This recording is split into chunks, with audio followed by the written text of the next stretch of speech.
In May 2023, I wrote 25 songs in 31 days. That is the result of my Song a Day challenge for that month. I consider it mostly a success, even though I dropped a couple of days here and there. But I'm glad to say that the songwriting portion of the challenge is over. And now I've moved on to the equally important stage, which is looking back at those songs and deciding which of them are any good. That process has actually been quite a bit more involved and difficult than I was expecting, in large part because I'm trying to do things in a way that is presentable for those of you out there in the world of the YouTubes. I actually went through my first 11 songs of the month, that's really like almost half of the songs, in a single sitting, videoed the entire process of like real-time commentary on kind of like getting like reacquainted with the songs. Frankly, I've forgotten the way most of them go before I revisited them. I ended up with over an hour of unedited footage, and I managed to get it down to like almost 40 minutes of edited footage, but guys, that's a lot. And so much of the footage was literally me staring at a video of myself, listening to myself play music. It was a little bit ridiculous, and then having like real-time reactions to what I was hearing, most of which were, as you would expect from a real-time reaction, kind of disorganized. I ended up repeating the same concepts over and over again. I talked too much about each of those individual iterations of those concepts. And so I've decided that, well, I might still post it in like an unlisted way. If anybody out there is interested in it, please leave that in the comments. But instead, I'm going to try to give you a more organized overview of what I feel like I accomplished last month in terms of the quality of the songs. So let's get started. And to do that, I'm going to have to like move this. All right, welcome to Google Drive. And this is a ranking that I've made of the songs I wrote in the month. I've ranked them from best to worst as far as I'm concerned. The songs up at the top were the keepers from my initial cut of reviewing these songs. In the middle, the yellow are borderline cases, and the red songs, they're just going pretty much straight to the trash. I guess rather than making immediate observations about the placement of these individual songs, I want to get into that more later, but I do want to talk about where that line is drawn. That line divides my borderline cases, the sort of in-betweener songs, into the songs that I am going to deem keepers, they are above the line, and the songs that I am going to deem trash, they are below the line. 2 songs made the cut, 4 songs did not. It's sort of hard to explain why I drew that line exactly where I did. It really boils down to one song, and that is the song You Don't Have to Say Goodnight, the song from day 6. It ended up being like a fulcrum for a lot of the thinking that I did about the songs that I wrote during this month. And as a result, I guess makes it kind of an important song, even though it didn't make this cut. It's a song that I actually was quite happy with when I listened back to it, but I had this overriding sense that it didn't feel like my song. It just didn't feel like a song that I really wanted to be a keeper.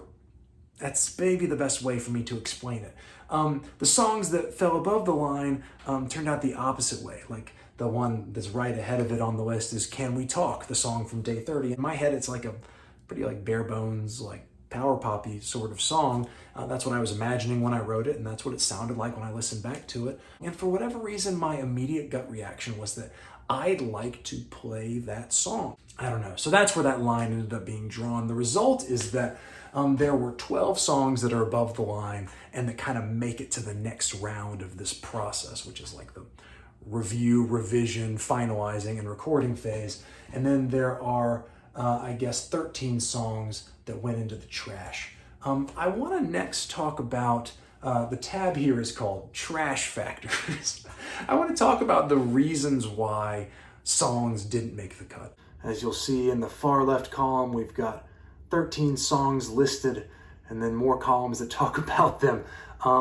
The farthest 4 right columns explain the reasons why my songs are bad, or maybe to be more charitable, just didn't turn into keepers. And then there's another column there where 5 songs have a note next to them about the junkyard. Now, the junkyard is literally a folder in my Dropbox where I keep parts of songs and sometimes even entire songs that don't quite make the cut. I don't feel like they're keepers. I don't immediately want to start like performing or recording them, but I feel like there's something good enough there that it could be useful in the future. And so I save them.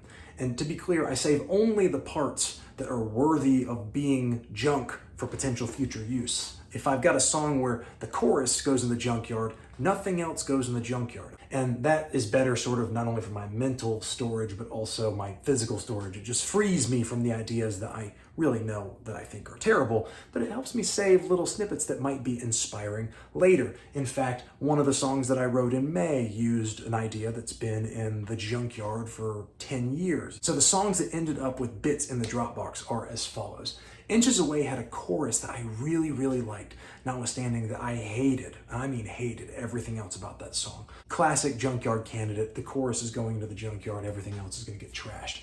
You Don't Have to Say Goodnight. I mentioned before that it's kind of an interesting song that I like and seems complete and whole and wonderful in its own way, but that I don't know what to do with. It's not getting thrown away completely. I'm going to put it in the junkyard, and maybe one day I'll have a place for it. Then the second version, I wrote 2 songs called Bare Minimum on day 13, and the second of those had something that I really, really liked. And so I'm putting that in the junkyard too. That's the least developed of the junkyard offerings from this set, but I still think it's worth keeping for reasons I almost can't explain. And then the song Dandelion Seeds, I thought the music was pretty generic and bland, but I really liked the basic like lyrical concept and some specific lyrics. So I am literally going to type out the lyrics and put like a Word doc or a little like .txt doc in the junkyard and then get rid of the demo and hopefully forget it. And then the song What Does It Take? It was kind of also like classic junkyard fare because it counts as a complete song, but it's just like one long guitar riff and then kind of a forgettable chorus. I'm just scrapping the chorus and I'm going to keep the riff. But what we really want to talk about, the juicy stuff, is the things that make my songs terrible, consistently terrible. Let's talk about first the column labeled bad. That includes an X for every song that when I listened to it, I just thought, this sucks. I don't want to listen to this anymore. And I'm sad and also kind of impressed to say that I wrote 3 songs in May that gave me that immediate reaction. The first is Inches Away. I already kind of raved about the chorus, but the fact is that when I started playing that song, I had a gut reaction of revulsion. Was really not happy and sort of sad that I began this whole process with such an abysmal verse, and the pre-chorus was boring, just a lot of bad juju with that song. So I think it's fair to categorize it as bad, even though I'm going to be saving that chorus. Parts of it sucked, just the way it is. The second is the song Too Much Is Enough. I called it bad because it reminds me of songs that I would have written like 15 years ago, and those were almost uniformly bad songs. It's got that kind of similarity, you know, I don't want to like cut it any slack just because it's surrounded by better songs. I think it's just a bad song, and that's why it gets that mark. And then the first version of Bare Minimum, not interesting. Almost nothing good going on there except that it maybe served as a springboard for the far better second version of Bare Minimum. That also gets categorized as bad. Then I've got a couple of songs, 3 in fact, that I marked as being cringe. And what I mean is that it makes me want to cringe. I actually don't know what the young people mean by cringe. I'm used to like the traditional meaning of the word, which is where you go, right? I had that reaction basically to 3 songs. The first is the song Lukewarm, and it's going to get extra special mention later in this video, but I have to pause here to say that the pre-chorus of Lukewarm is probably the thing about that song that excited me the most, and on further reflection made me feel yucky. It's the bit where I try to like make references to Brendan Fraser and Leslie Mann because I love George of the Jungle and because I thought it was clever, but turns out it's not clever. It's not a good joke, and a pre-chorus is something that repeats, and I did repeat it a bunch of times, and it was just like terrible the first time I heard it, and every other time it remained terrible. So really like one of the low points of the entire month was hearing that on playback and thinking, oh gosh, I can't believe I shared a song with that bit in it. Truly embarrassing. The second is the song Friday 10:02. It falls into the cringe category for a similar reason, because I thought I was being clever. It's not nearly as cringeworthy as the pre-chorus of Lukewarm, but it's pretty cringe. I thought I was being funny, and it's just not that funny. And I have to actually be careful about trying to write funny songs because that tends to be the outcome. Usually I don't enjoy them nearly as much as I did when I was writing them. And they, when performed, usually fall totally flat. And then there was a song called Music in Me on day 13 that is cringe for sort of a different reason. I didn't think I was being funny, but I did think that I was being clever, a little bit cynical about what it's like to make music in the 21st century. I don't actually even feel that way about making music almost ever. If I did, I wouldn't be doing this right now, right? It just is sort of like a spiral that I sometimes fall into, and that in this case I indulged. It was embarrassing to share a song with the world that sort of just like talked shit about what I'm trying to do. The next category was the most dominant of the bad qualities category, and that was that the song is generic or bland. Cut the Laces, the song from day 3, the one that was kind of like a modified blues form, is like a classic generic song that I would write. It takes a really good writer to write a good blues, and I'm not that person. I didn't write a great blues. I thought I did all these little like tricksy things to make it really good, but in fact, it was mostly forgettable. Then Lukewarm also gets a check for being generic because outside of the pre-chorus, the other parts of that song were also a little bit cringe, but they were mostly generic. And that was kind of the point of that day, was to try to use a very generic chord progression, thinking that I would like write melodies that rose above that. But I ended up just writing generic melodies and somewhat generic like throwaway lyrics, and the intensity was sort of like blah. That just wasn't anything that made it special. It's like a classic bland generic poppy song. The song Lift Me Up also kind of suffers for the same, not exactly the same reason. I didn't have the same kind of constraint, but just a generic sounding song. Dandelion Seeds had generic music, though I already mentioned that I liked the lyrics. And then What Does It Take gets a check because it had a very generic chorus. The last category is labeled Not Enough. You Don't Have to Say Goodnight is the best and main example of this, but also the second version of Bare Minimum and the song Tomorrow Trier from that same day, day 13, fall into this category. They just didn't have the little special something that would have taken them more toward like keeper status. And so they just always felt like throwaway songs, and that's why I'm going to throw them away. Okay, the next thing I guess I can do is talk about the keepers a little bit. Here are the keepers, all 12 of them, this time in chronological order, based on when I wrote them. We're in the keeper factors. And here are the factors themselves. I've obviously got a lot of columns going on here. The point of this was to try to record the reasons why I decided that each of these songs was a keeper. Like the things that I thought about as I listened to those songs, again, for the first time after having written them. And what I learned was pretty interesting. The first column reads memorable, and the songs marked in that column hold the distinction of being songs that I remembered long after I wrote them and recorded them and then moved on to other things. I genuinely forgot almost everything about most of the songs that I wrote in May. And that's what tends to happen to me when I'm writing a song a day like that. But there were 3 songs that I did not forget, that sort of stayed embedded in my brain and that I kept returning to in my own memory and even like playing from time to time on guitar. And that says something about them. If I can remember something through a deluge of other ideas, that means it probably merits further attention. The songs that were memorable and made the cut, I mean, they would have made the cut for that reason alone, even though they do have other good qualities, were Sand, Love Machine, and Stay or Go. I have to make one comment about the song Love Machine. And that is that of the songs that I wrote and was like messing around with around the house like during the day, Love Machine happens to be the one that my 5-year-old like really remembered for several days. Maybe that's why I remembered it and why it ended up in this category. But he was like singing the Love Machine part of that song like again and again over the few days after I wrote it, which is just genuinely hilarious. Okay, then there were other just like characteristics that seemed like to make songs especially good and keeper-esque. I had 3 songs where the lyrics really stood out as being particularly good. I had 4 songs where the overall like theme or concept underlying the lyrics, and where there's a little bit of influence from the music there, but like the concept of the song seemed especially good. 7 songs where the melody is something that really stood out to me as being like a real like winner factor. 3 songs where like the harmony, whether it's like particular chord sounds or key changes or whatever, where that was the factor. I had 5 songs where I liked that it had what I think of as like a neck through design. It's just the idea that everything seems like it's part of one like unified thing rather than separate parts that have been bolted together.